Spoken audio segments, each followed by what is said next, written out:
What's up, guys? Welcome to Badasses of History. This is a bonus episode, Earnest Kouma. I didn't really think that this was that good. I mean, the guy is pretty cool and all, but I didn't feel like it was enough for an actual full podcast. But I had already wrote it a long while ago, so I just recorded it and decided to throw it on here anyway. So, yeah, there'll still be another one coming out in a couple days, but I hope you enjoy. On November 23rd, 1919, a badass was born.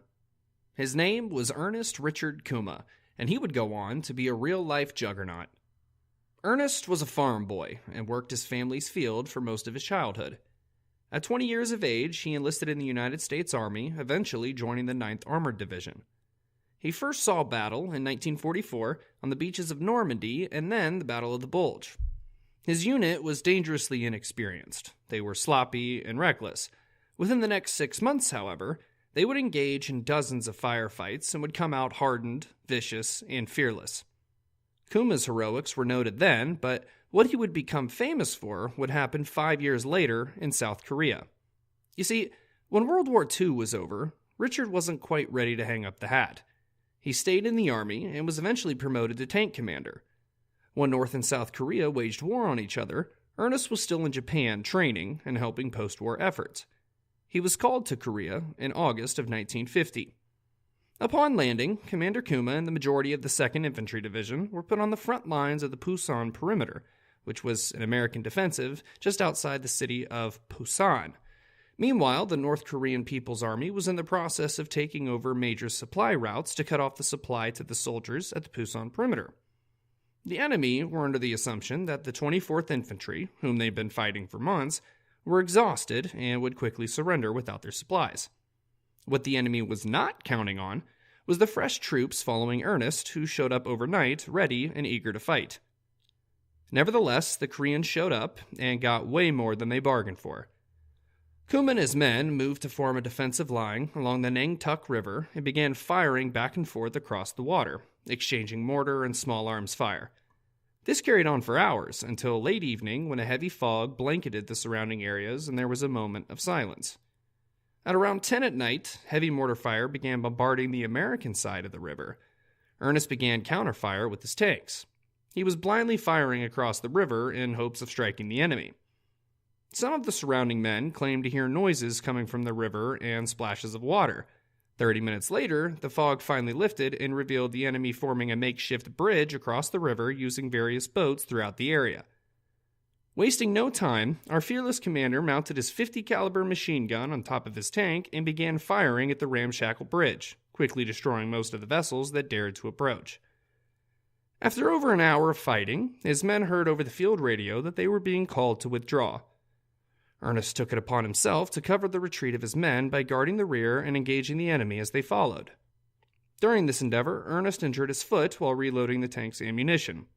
Most likely, he dropped one of the 20-pound shells and crushed it. Not to be bothered by a useless foot, Ernest continued fighting and held off another enemy attack using his mounted machine gun. Next, his squad was ambushed by the enemy disguised as U.S. Army soldiers. After properly dispatching the imposters, multiple waves of enemies began swarming Kouma and his men. He sustained a gunshot to the shoulder, but who needs a shoulder or a foot? Not Ernest. Using whatever extremities he had left, Ernest fought back wave after wave of the oncoming enemy. Some even got within a few feet of the tanks, but Ernest put them down all the same.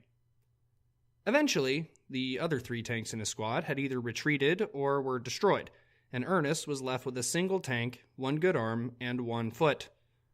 Not one to retreat, he held a crossing site until 7:30 the following morning. After 10 long hours of fighting, Ernest ran low on his machine gun ammunition, and the enemy managed to close in on his tank.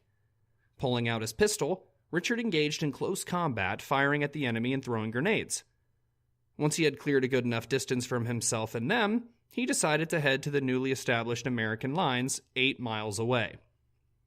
During the long and grueling trek, Ernest went ahead and took out a few machine gun nests, mortar positions, officer headquarters, and small fortifications. Why? Well, because he was headed that way, that's why. By the time he finally reached his fellow Americans, Earnest had single-handedly killed over 250 enemy soldiers.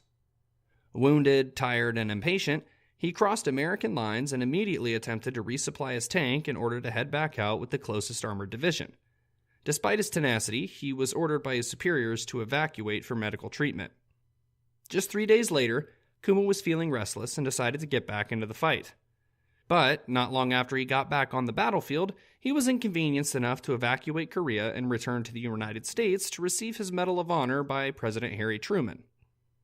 Earnest never returned to the battlefield after that, opting instead to train the next tank gunners for the U.S. Army School at Fort Knox. He would go on to serve for another tour as a recruiter and 2 more tours as a tank commander. In total, Earnest served 31 years in the United States Army and retired at the age of 52.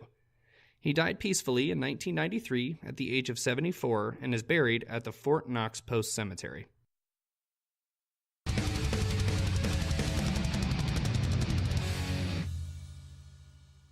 Alright guys, thanks for listening. I hope you enjoyed this episode. If you did, please subscribe and be sure to tell your friends. Thanks.